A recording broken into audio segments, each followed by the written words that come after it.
पाकिस्तान जीत चुका है tri nation series का सेकंड मैच श्रीलंका के अगेंस्ट। अपना क्या परफॉर्मेंस करके दिखाई है पाकिस्तान टीम ने, इसे कहते हैं परफॉर्मेंस। क्योंकि बात करते चले, जब आपको कोई स्कोर टोटल दिया जाता है, हम यही बार बार बात किया करते थे कि पाकिस्तान में लैक नजर आता है। जब कोई स्कोर टोटल छोटा मिलता है तो आप उसे कम ओवर्स पहले स्कोर चेस करें, आप उसे दिखाएं कि वन साइडेड मैच कैसे जीतते हैं। वो आज इंप्लीमेंट करके दिखाया और बड़ी प्रैक्टिकल एग्जांपल करके दिखाई। 15.3 ओवर्स के अंदर 123 रन पाकिस्तान चेस करता है और इसके अंदर सबसे बड़ा रोल साहबजादा फरहान का 45 बॉलों के ऊपर 80 रन्स, 5 छक्के 6 चौके, पूरा स्टेडियम धमाल कर दिया था आज। इस तरफ छक्का तो इस तरफ छक्का, इस तरफ चौका तो इस तरफ चौका, इधर जा रही है बॉल तो इधर जा रही है, कोई आउट हो रहा है या नहीं हो रहा, साहबजादा फरहान को इससे कोई फर्क नहीं पड़ता। साहबजादा फरहान को फर्क यह पड़ता है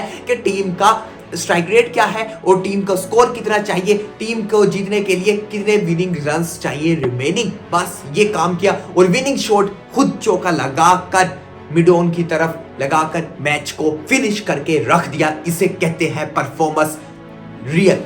बाकी प्लेयरों की परफॉर्मेंस आपको दिखा दूं कि बात करते चले हम साइम अयूब की, तो 18 बॉलों के ऊपर 20 रन साइम अयूब ने किए हैं, जो कि एक्सेप्टेबल नहीं है। 18 बॉलें आज के दौर में मॉडर्न डे क्रिकेट के हिसाब से 18 बॉलों के ऊपर 20 रन पावर प्ले के अंदर एक्सेप्टेबल नहीं है, लेकिन वो कवर अप कर लिया था साहबजादा फरहान ने। फिर उसके बाद सेकंड बात, बड़ी जरूरी बात सुनिएगा, बाबर आजम एक दफा फिर कोलैप्स हो चुके हैं। बाबर आजम एक दफा फिर 16 रन बनाते हैं, बड़ी डॉट बॉल्स करते हैं, हत्ता कि 14 बॉलों के ऊपर तो 4 रन से फिर जाके एक चौका लगा, फिर जाके कुछ स्कोर लगा बाबर आजम का, नहीं तो 14 बॉलों के ऊपर 4 रन से कितना अंडर प्रेशर है। हम बाबर आजम से ये एक्सेप्ट कर रहे थे कि बाबर आजम ने जो सेंचुरी लगाई है उससे बाबर आजम को आएगा बड़ा कॉन्फिडेंस, बाबर आजम उस कॉन्फिडेंस को लेके चलेंगे, इस T20 सीरीज में परफॉर्मेंस करके दिखाएंगे। लेकिन बाबर आजम को यहाँ दोबारा फिर टेक्निकल कुछ इश्यूज हैं, बाबर आजम को बेहतर करने पड़ेंगे, क्योंकि अब यहां से डिस्प्ले भी हो चुका है और साफ चीजें भी जाहिर हो चुकी हैं कि बाबर आजम का कुछ टेक्निकल इशू चल रहा है और बाबर आजम की माइंड की भी गेम है कुछ, क्योंकि बाबर आजम अगेन चमीरा की बॉल के ऊपर बोल्ड आउट हुए हैं। चमीरा की बॉल के ऊपर बोल्ड आउट होने का मतलब यह है कि जब आप बार बार बोल्ड आउट हो रहे हैं तो फिर आपके कुछ टेक्निकल इश्यूज हैं, जो कि मैंने आपको पहले बताया था। बाबर आजम का जो टेक्निकल इशू है वो लेग के ऊपर, यानी कि जो लेग के ऊपर बॉल आती है और जो स्टंप्स के अंदर बॉल आती है, बाबर आजम से वो सही तरह बॉल जज नहीं हो रहा। ऑफ के ऊपर जो बॉल आ रहा है या बाबर आजम को थोड़ा बैक के ऊपर बॉल मिला है, वो बड़ा इजीली बाबर आजम उसे हैंडल कर लेते हैं। जो बॉल बाबर आजम को बड़ा क्लोज आ रहा है, बाबर आजम के सामने आ रहा है, बाबर आजम उसे हैंडल नहीं कर पा रहे, बाबर आजम को समझ नहीं आता। जो बॉल बिल्कुल आगे आ जाए, बाबर स्लोट की तरफ बात करें तो बाबर आजम को वो समझ नहीं आता। लेकिन उसके बाद बात करते चले कंटिन्यूसली, एक पाकिस्तान टीम का तो कप्तान है, मेरे मुंह से कुछ अल्फाज निकल जाएंगे। सलमान अली आगा की बात करूं, अगेन आउट होकर चले गए, सिर्फ और सिर्फ 0 रन बनाया और आउट होकर चले गए। ये परफॉर्मेंस सलमान अली आगा की एक्सेप्टेबल नहीं है। चाहे आप मैच जीत गए वो फर्क नहीं पड़ता, मेन टीम वही होती है जो अपनी गलतियों से सीखता है। सलमान अली आगा ने एक दफा फिर गलती की, 0 रन बनाकर आउट होकर चले गए। T20 के अंदर सलमान अली आगा की अगर हम अभी तक ओवरऑल परफॉर्मेंस देखें, कप्तान को आप हटा दें, कप्तान है या नहीं है, ओवरऑल इस परफॉर्मेंस की बेस के ऊपर सलमान अली आगा की T20 के अंदर जगह नहीं बनती। ये मैं आपको गारंटी के साथ बता रहा हूँ, इस परफॉर्मेंस की बेस के ऊपर अगर आप जबरदस्ती कप्तान का झंडा लगाया हुआ है सलमान अली आगा के ऊपर, तो फिर आप साल लेके चले, जितना मर्जी टाइम साल लेके चले। लेकिन अगर हम बात करें on the paper, on the records के ऊपर देखें, ऑन दी स्टैट देखें, तो फिर सलमान अली आगा की ये परफॉर्मेंस एक्सेप्टेबल नहीं है। क्या सलमान अली आगा बना रहे हैं 1 2 10 5 15 10 5 15, और जो 15 बनाते हैं वो भी 20-25 पे बना देते हैं, और फिर जो छक्का लगाने जा रहे होते हैं वो छक्का भी आप देख रहे हैं कि किस तरह स्पॉट करने की कोशिश करें। वो छक्का नहीं चाहिए जो कि क्लीन हिटिंग आज साहबजादा फरहान की तरफ से नजर आई, खड़े खड़े क्लीन हिटिंग, एक्स्ट्रा करने की कुछ कोशिश ही नहीं, ना कोई परेशानी, ना कुछ नजर आई, ना एक्स्ट्रा करने की, खड़े हैं पिच के ऊपर, ये लगाया शॉट। इसे कहते हैं टेम्परामेंट, इसे कहते हैं कंट्रोल, इसे कहते हैं कॉन्फिडेंस, और इसे कहते हैं लगातार खेलती हुई आपकी फॉर्म, जिसे नजर आई साहबजादा फरहान की तरफ से। साहबजादा फरहान ने जो इनिंग खेली है, मैसिव इनिंग, 175 के प्लस के स्ट्राइक रेट से खेलना कोई आसान बात नहीं है, लेकिन जिस तरह इनिंग को खेला बड़े खूबसूरती के अंदाज से लिखा, क्योंकि फर्स्ट तो हम क्रेडिट दे अपनी बॉलिंग का, जिन्होंने बड़ा मेन रोल अदा किया, जिन्होंने हमें एक छोटा टारगेट बना के दिया, क्योंकि हमें अपनी टीम के ऊपर ये भी इत्मीद नहीं है कि अगर यहाँ 150 मिलता वहां भी हमारी टीम फंसी। 127 रन के ऊपर हमने 1 बाय 1 विकेट गिराना स्टार्ट कर दी थी, back to back. Babar Azam भी आउट हुए, फिर सलमान अली आगा भी, फिर उस्मान खान ने फिनिश किया सामज़ादा अफरान के साथ। बॉलिंग के अंदर बात करें तो हमारी बॉलिंग काफ़ी बेहतर परफॉर्मेंस नजर आई, बॉलिंग ने काफ़ी अच्छा खासा बचा लिया।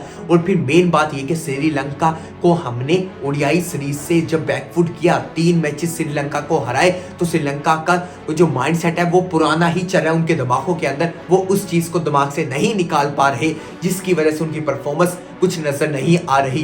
क्योंकि बात करते चले, आज पहले पावर प्ले के अंदर श्रीलंका की कोई इतनी विकेट नहीं गिरी, 1 विकेट गिरी थी, फिर लास्ट में आके पावर प्ले में गिरी।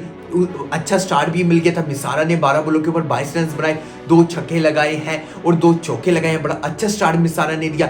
लेकिन बाकी जो बैटर्स हैं, पातुम निसंगा की बात करें, कुशाल मेंडिस की बात कर ले, या फिर इनके कप्तान दासुन शानाका की बात कर ले, ये वो प्लेयर हैं जो कि बड़ी इनिंग में कन्वर्ट नहीं कर पा रहे, और अगर खेल भी रही हैं तो फिर बड़ी डॉट बॉल्स कर रही हैं।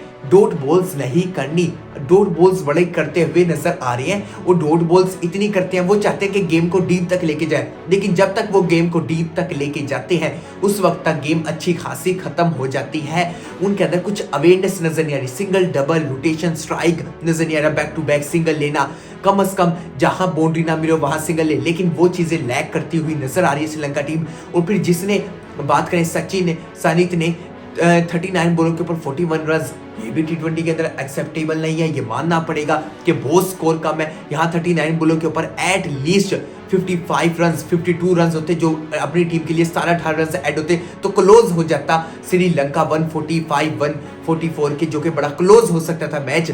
तो श्रीलंका के बल्लेबाजों में तो हमें बिल्कुल ही लैक नजर आया, इनसे काफी बेहतर, लाख दर्जे बेहतर परफॉर्मेंस करे तो जिम्बाब्वे ने बेहतर परफॉर्मेंस करके दिखाई थी, और जिम्बाब्वे ने दिखाया था कि हम टीम है, हम मुकाबला करने आए हैं, हम लड़ने आए हैं, हम दूसरे कंट्री से आए हैं, तो सीरीज खेलने आए हैं। ऐसा नहीं है कि आएंगे आप वन साइडेड मैच हरा देंगे, ये खत्म वो खत्म, कोई मजा नहीं आए। क्राउड इतना बड़ा आया होता है, तो ये परफॉर्मेंस आप दिखाएंगे तो फिर क्राउड को भी वो मजा नहीं आएगा देखने का, जिस वजह से इतना बड़ा क्राउड मैच को देखने आया होता है, वो इंटरेस्ट खत्म हो जाता है। पहली इनिंग के अंदर जब 123-128 रन बनेगा, तो ये कैसे पॉसिबल है कि बाकी जो क्राउड बैठा है वो मैच को देखेगा। उन्हें पता है कि कुछ ना कुछ एक पार्टनरशिप लगनी है पाकिस्तान की, पाकिस्तान मैच निकाल जाएगा। और फिर एक बड़ी खुशखबरी ये कि पाकिस्तान कंटिन्यूसली 4 टी20 मैचेस में से 4 टी20 मैचेस जीत रहा है, और इस फॉर्म को बरकरार रखना पड़ेगा, और इस फॉर्म को आप साल लेकर चल भी सकते हैं। और ये बड़ी गुड न्यूज साइन है पाकिस्तान क्रिकेट के लिए कि वर्ल्ड कप से पहले ये हमारी फॉर्म बड़ी अच्छी है। क्योंकि याद रखिएगा, फॉर्म तो अच्छी है लेकिन माइंडसेट भी अच्छा रखना पड़ेगा, क्योंकि चैंपियन ट्रॉफी से पहले हमारी फॉर्म बड़ी अच्छी थी। ऑस्ट्रेलिया को ऑस्ट्रेलिया में हराया था, साउथ अफ्रीका को साउथ अफ्रीका में हराया था। ये ना हो कि अभी तक हम ये जीतते आ रहे हैं, हर टीम को हराते आ रहे हैं, लेकिन एंड पे जाके पता लगे कि हमारा जो माइंडसेट है वो हमारा पास्ट में ही वही वहां रह चुका। माइंडसेट को प्रेजेंट के अंदर रखना है, और जो अपने आपकी खुशियां हैं, जो भी चीजें हैं, उन्हें अपने कॉन्सेप्ट में रखना है, यादों के अंदर रखना है सिर्फ और सिर्फ, तो उससे आपका माइंड क्लियर होगा, जो कि बड़ा जरूरी है। अब बात करें पाकिस्तान टीम की, तो पाकिस्तान टीम ने बड़ा अच्छा मोमेंटम निकाल दिया ट्राई नेशन सीरीज के अंदर। जिम्बाब्वे से पहले जीत गया, और फिर अब श्रीलंका से ये मैच जीत गया, और फिर अगला पाकिस्तान अपना मैच खेलेगा, तो चाहिए कि बैक टू बैक ही सीरीजें जीते। क्योंकि इसके बाद बात करें तो हमारी कोई इतनी भी सीरीजें है नहीं, कोई लिमिटेड सीरीजें हैं। कुछ प्लान है कि हम ऑस्ट्रेलिया के साथ सीरीज करेंगे वर्ल्ड कप से पहले, उसके अलावा कोई सीरीजें नहीं है। क्योंकि वर्ल्ड कप के अंदर बात करें तो हमारी तैयारियां अरूज पे होनी चाहिए वर्ल्ड कप से पहले, क्योंकि वक्त बड़ा कम रह चुका है। वर्ल्ड कप की प्रिपरेशंस भी करनी है, वर्ल्ड कप के स्कोर भी तैयार करना है, और बैकएंड भी रखना है, क्योंकि यहाँ आप प्लेयरों को चांसेस देंगे तो काफ़ी बेहतर होगा। क्योंकि इसके अंदर मैंने ये देखा कि हम सलमान मिर्जा को भी चांस दिया गया, उसके अलावा हम बात करें मोहम्मद वसीम जूनियर को भी चांस दिया गया। उसके बाद बात करते चले हम इब्रार अहमद की, उन्हें चांस दिया गया। और congratulations to Mohammad Nawaz, 4 over करवाए हैं, 16 रन 3 विकेट, जितने मैचेस खेलते जा रहे हैं उनकी फॉर्म ज़्यादा से ज़्यादा अच्छी आती आ रही है।